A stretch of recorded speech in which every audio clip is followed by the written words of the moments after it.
Olá, gente. Bem-vindos a mais uma videoaula.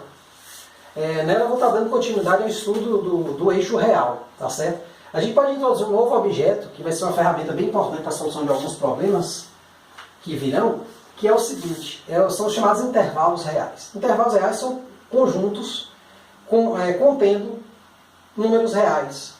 Nesse caso aqui, por exemplo, se eu quisesse representar os números reais compreendidos de A, incluindo A, até o B, incluindo B, eu poderia usar essa notação aqui, colchetes,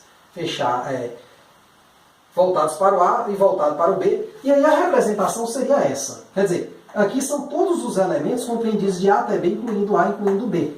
Note que eu faço uma bolinha assim, eu destaco um pouco mais, para mostrar, olha, os extremos do intervalo estão contidos. Então isso aqui é a representação formal, isso aqui é uma representação mais geométrica para a gente enxergar melhor a questão. A mesma coisa, eu poderia ter um intervalo que ele está compreendido dos valores reais que vão de A até B, mas não incluindo nem o A nem o B. Então, com o colchete, ou ele fica para fora, ou eu boto um parêntese. Eu uso quase sempre essa notação aqui para o aberto, é o parêntese. Então vai ser o colchete para dentro, ou o parêntese para dentro, aí, o colchete para dentro, para fechado, o parêntese para dentro, para aberto. Então, nesse caso, eu destaco o quê? Fazendo um círculo aberto em A e em B, o quê? Destacando que eles não estão nesse conjunto. Aí, da mesma forma, né? Ele pode ser fechado à esquerda, né, em A, e aberto à direita em B. Está aqui a notação, a representação geométrica aqui. Aberto à esquerda, ou aberto em A e fechado à direita, ou fechado em B. Notação essa aqui, né? O colchete pode ser para fora, no caso do aberto. Ou pode ser parêntese. Então, da mesma forma, de A até B, não incluindo A, incluindo B. Dos valores são maiores ou iguais a A, valores reais maiores ou iguais a A. Aqui introduz esse símbolo, o infinito, né, para dizer que não tem um limite superior. A gente bota assim, mais infinito, né, que é a parte direita dos números, que está, né, em relação à origem. Você tem aqui o seguinte. O infinito ele sempre é considerado aberto, tá certo? Você pode ter também maiores estritos que A. Quer dizer, aí nesse caso o A não entra na contagem. Então, eu pinto somente a direita de A, tá certo? Mas não incluo A, quer dizer, eu deixo uma bolinha aberta para destacar que ele não está. Os valores inferiores ou iguais a A, eu pinto a direita de A. E os valores inferiores estritos que A, menores que A, eu pinto à esquerda e excluo A, quer dizer, eu deixo a bolinha aberta. E a gente tem a própria reta R, que é representada, obviamente, né, você destaca toda ela. Aí, para fixar isso aqui, porque assim, aqui está só uma simbologia, né, a gente vai fazer uns exercícios que a gente fixa melhor. Um exercício. Então, considere os intervalos A, 2, B. Aqui um 3, né? 2, 4, C, 0, 6, D.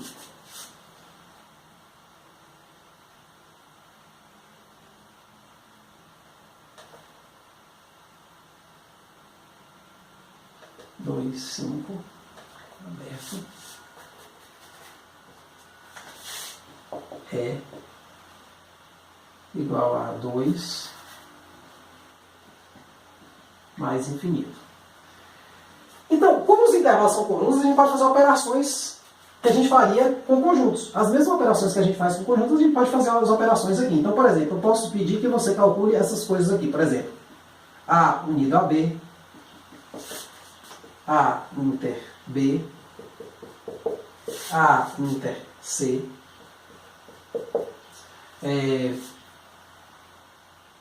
B menos A, complementar de A em relação a C e uma expressãozinha, por exemplo, D menos B, interseção E.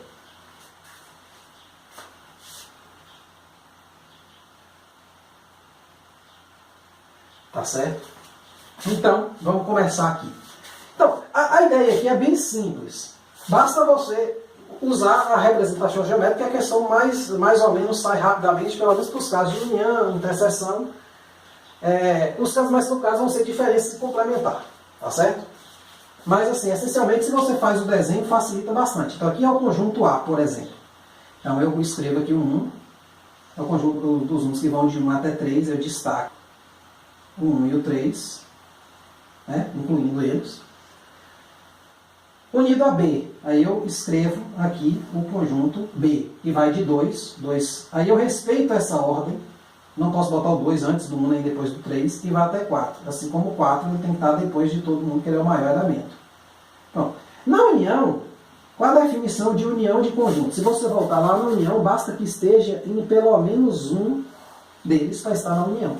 Como é que eu não consigo listar todos os elementos, né? São números reais, não tem como você listar. Você tem que olhar no desenho assim, a região que está pintada, destacada em pelo menos um dos conjuntos, ela vai estar na união. Então, provavelmente seria do que vai do 1 até o 2, por estar em A, do 2 até o 3, por estar nos dois, né? E do 3 até o 4, por estar pelo menos em B. Então, provavelmente eu vou pintar do 1 até o 4. Tá certo? Então, esse aí seria a união. E a interseção? A gente já pode aproveitar até esse desenho aqui. Tá certo? Para fazer a interseção. Já tem o A e o B aqui, né? Vamos dar só a parte de baixo.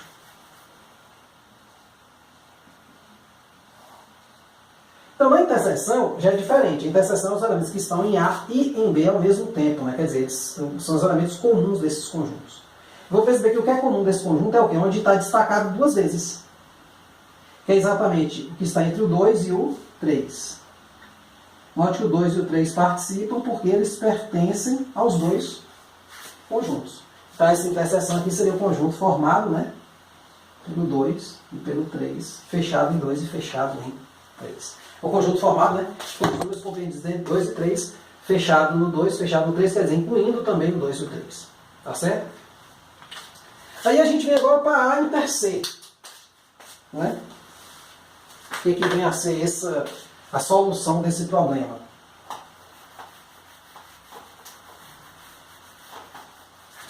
É o terceiro aqui, né? Nosso terceiro probleminha.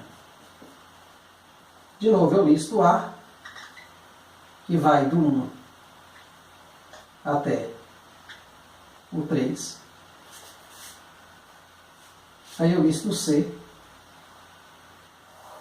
que vai do 0 até o 6. Se você lembrar um pouquinho de conjunto, você vai perceber que você não precisava fazer esse desenho se você notasse que o A está todo incluído no C.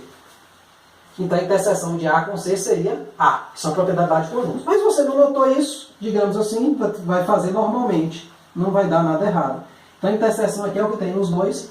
Você vai ver que só estão compartilhados desses elementos desse conjunto, né? Porque de 0 até 1, tirando 1, não tem ninguém está em A. Então não pode estar na interseção. A mesma coisa, depois do 3, ninguém está em A. Então também não pode estar na interseção. Então a interseção é somente do 1 até o 3. A interseção de A com C. Né? Se você representar aqui, seria isso.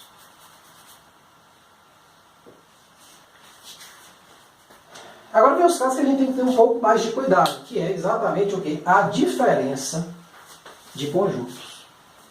Tá certo? D menos A. Bom, a gente tem que tomar muito cuidado agora. Da mesma forma eu listo o D, né? 2, 5, 2 até 5. E listo o A. Só que o 5 agora está o quê? Aberto. Eu não sei se dá para perceber aí, né? Mas aqui é um parênteses. Então o 5 está aberto. Você bota uma bolinha aberta. Até o A. Agora, o A aqui é do 1 até o 3. A diferença, D menos A, o que acontece? São os elementos que estão em D e não estão em A. Perceba que eu vou importar mesmo com os elementos que estão em D e não estão em A a partir do 3. O problema é o 3. Como o 3 está em D e também está em A, ele está em D porque passou. por ele. Isso está em A porque está destacado no extremo aqui, então ele não pode estar na diferença. Então, provavelmente, a minha diferença vai ser formada por os elementos que estão de 3 até 5. O 5 também não poderia estar na diferença porque ele não está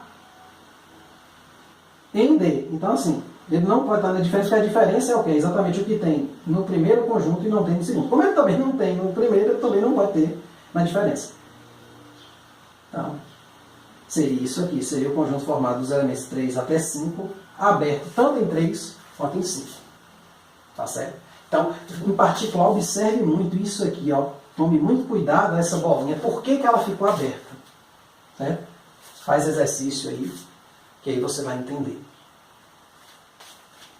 Aqui a gente tem aqui em item, ele é o complementar de A em relação a C. O que é que falta em A para ser C? Observe que o complementar ele é idêntico à diferença, com um detalhe de que esse conjunto tem que estar contido nesse. Então, assim, o procedimento que a gente vai fazer vai ser semelhante a esse aqui, porém, a gente só pode calcular o complementar. Por quê? Porque a condição de A estar contida em C está satisfeita. Perceba que 1,3 está contido em 0,6, né, no intervalo. Então, vamos fazer aqui a quinta. Então, você tem aqui o C. Como vai ser C menos A, né? Você bota o C primeiro. Então, 0, 6, de 0 até 6. Você tem aqui o A de 1 até 3. C menos A. Então, o que tem em C que não tem em A? Do 0 até o 1. Aí vamos botar aberto aqui, mas se for o caso a gente fecha. Do 0 até o 1. Só tem C, mas não tem A. Como o 1 já está em A, ele não pode aparecer na diferença. Do mesmo jeito, de 3 até 6, também não tem B. O problema é que o 3 já está em A, então ele não pode aparecer na diferença. Então aqui seria de 3 até 6. O 6, observe, ele está só em C e não está em A. Então ele está na diferença C menos A. Então aqui, esse conjunto aqui, né, seria isso aqui. Seria a união desses dois conjuntos. 0, 1, aberto, unido, a 3, 6. Quer dizer, aberto em 1, né, fechado em 0, aberto em 1, unido ao conjunto. Aberto em 3 até o 6, incluindo o 6. Tá certo? Então esse aí é... O que muda agora? Então, o que muda agora nessa expressão? A expressão é feita do mesmo jeito que a gente trabalhava lá com o conjunto. A gente resolve tudo dentro do parênteses, depois faz a interseção com o conjunto com o intervalo E. Tá certo? Então, a gente pode pegar aqui o seguinte. Fazer passo a passo. Então, vou dividir aqui em duas etapas, né? Então, eu pego aqui o D. 2, 5. 5, lembrando, está aberto. Eu pego aqui o B. Eu marco aqui. Eu pego aqui o B. O B vem de 2 até 4, né? Se achar que for um pouco pequeno, você joga o 5 um pouco mais para lá, né? Porque o 4 deixa o 5 aberto. Aqui de 2 até 4, fechado.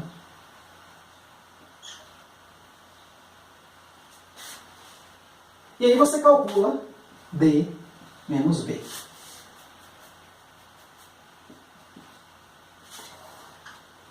D menos B é o quê? Tem D e não tem B. Note que começa a partir do 4 até o 5. Então, só que o 4 está aqui, então ele não pode pertencer à diferença. O 5 também não pode, porque ele não está nem em D. Então. Lembrando que é os que estão no primeiro e não estão no segundo. Não é nada de inverter bolinha, nada disso. Você tem que parar só e observar essa condição. Aí agora eu vou pegar D menos B, vou marcar aqui 4, 5, e vou fazer interseção com o conjunto E. Note que o E ele vai do 2 aberto até o mais infinito. Só que, de novo, recai no que a gente viu aqui no item 3, né? O D menos B, ele está todo incluído em E. Então, a interseção desses dois conjuntos, né, será exatamente o que? O próprio D menos B. Mas você pode fazer se quiser, né? Os elementos que vão estar aqui são todos compreendidos entre 4 e 5, sem incluir o 4 e o 5. Você faz normalmente, vai perguntando cada elemento aqui, os extremos, né? Vê onde está pintado nos dois. Pode fazer com o método que a gente viu, então fica aqui de 4 até 5. Ambos abertos. Então, nesse caso aqui, é o conjunto dos pontos. Opa, não, vacilo aqui. É o conjunto dos pontos que vão de 4, sem incluir o 4, até 5, sem incluir o 5. Perceba que eu estou resolvendo essas questões aqui, são intervalos reais. Eu tomo cuidado porque às vezes o cara faz alguma pegadinha, né, onde ele considera somente os números inteiros dentro desse intervalo. Sei lá. Então você tem que tomar bastante cuidado. Mas essencialmente é isso aí. Eu tenho só mais uma questão para fechar. Eu até separei ela aqui, que é a seguinte. Uma aplicação disso aí, porque esse é o passo que você usa intervalos numa questão. Então ele quase sempre na questão, algumas questões elas vão cair no último passo, onde você vai ter que fazer uma operação dessa. Mas antes, às vezes, você tem que fazer alguma outra coisinha para chegar nos intervalos. É o caso dessa equação aqui, ó. Esse exercício aqui. Resolva em R, né? Em R. A inequação simultânea.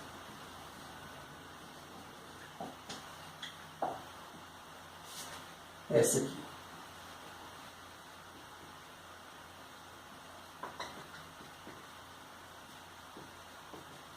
Então eu quero um conjunto dos pontos que, quando eu substituir aqui em x, essa desigualdade seja preservada. Em particular, se eu testasse aqui para o 1, então eu teria aqui 3 mais 10 daria 13, para x igual a 1, né? Então eu teria 13. 5 vezes 1, 5 mais 8, 13. Tá ok, né? Não é menor, não é maior, né? Estrito, mas tem igualdade, tá ok. 4 vezes 1, 4 mais 20, 24. Então tá ok. Então tá dentro da desigualdade. Agora, se eu jogar as peças x igual a 20, para você ver, tentar entender isso. 3 vezes 20, 60, com mais 1, 70. 5 vezes 20, 100. Com 8, 108. Até aí está indo tudo bem. Está respeitando a desigualdade. Porém, isso quando eu pegar 4 vezes 20 mais 20, 4 vezes 20, 80, mais 20, 100. Não deu. Não preservou a desigualdade. Então, perceba que tem números que não vão satisfazer isso. Uma maneira de fazer isso é você considerar esse sistema de inequações aqui. Porque você quer um número que sirva nesta relação e nesta. Você tem duas relações. O cálculo matemático ele pode ser binário. Tá certo? E... Opa. Vamos botar aqui, quer dizer... aqui podia ser aberto, depois eu até considero, né? Deixa uma questão com fechado mesmo. Então você tem aqui. Então a gente vai resolver esses dois coisas aqui. Para cada um deles, essas duas linhas do sistema, cada um delas a gente vai montar um intervalo e recai nessas ideias aqui. Então, por exemplo, ó, primeiro, 3x mais 10 menor ou igual a 5x mais 8. Eu posso fazer o seguinte, eu vou escolher o lado que, quando eu mudar a letra para esse lado, ela fica sempre positiva. Então, perceba que 5x é maior que 3x. Então, eu vou passar esse cara para cá, do mesmo jeito que eu faria com a igualdade. Isso é para evitar jogo de sinal e mudança nessa desigualdade. A gente vai ver esse assunto aí quando estudar a função. Certo? Afim, a gente vai ver as inequações de primeiro grau. Mas, a princípio, a gente escolhe fazer isso. Para evitar ter 3x menos 5x, né, que daria menos 2x, daria negativo, né? A gente faz isso. Então, e o 8 a gente passa para cá. Então, 10 menos 8, soma menos 8 dos dois lados, né? Assim como soma menos 3x dos dois lados, 5x menos 3x. Então, você tem aqui 2 menor que 2x. Então, se dividindo todo mundo por 2, é o conjunto dos x que são maiores ou iguais a 1. Se você fosse marcar isso aqui, seria uma bolinha aberta ou fechada em 1, e eu marcaria tudo para cá. Fazendo 2 aqui, o segundo, eu tenho 5x mais 8 menor ou igual que 4x mais 20. Note que a quantidade de x desse lado aqui ela é maior do que a quantidade aqui. Então eu posso, maior que eu falo assim, você tem 5 quantidades aqui e 4. Então você escolhe para ser para esse lado. Então fica 5x menos 4x. Você adiciona menos 4x aos dois lados, né? Aí corta com esse aqui, subtrai desse. E aqui é a mesma coisa. Você adiciona menos 8 dos dois lados, passa 8 para o lado de lá. Né? Então você tem que x é menor ou igual a 12. Então esse conjunto aqui é o conjunto dos pontos. Só que você percebeu que tem números que servem só aqui, mas não serve nessa parte. Foi o caso do 20. Serviu nessa parte, não serviu nessa. Então isso é uma espécie de interseção. É o que eu vou ter que fazer no final das contas, entre esses dois conjuntos. E aí é tudo igual, certo? Ao caso, é tudo muito semelhante mesmo. Então, qual seria o conjunto solução desta equação? É só uma curiosidade, né? Se você já conhece a equação, tá ok. Se você não conhece, a gente vai ver isso aí numa aula futura. Então, se eu pegar aqui o conjunto 1, os valores que são maiores ou iguais a 1, toda essa região, do conjunto 2, dos valores que são menores ou iguais a 12.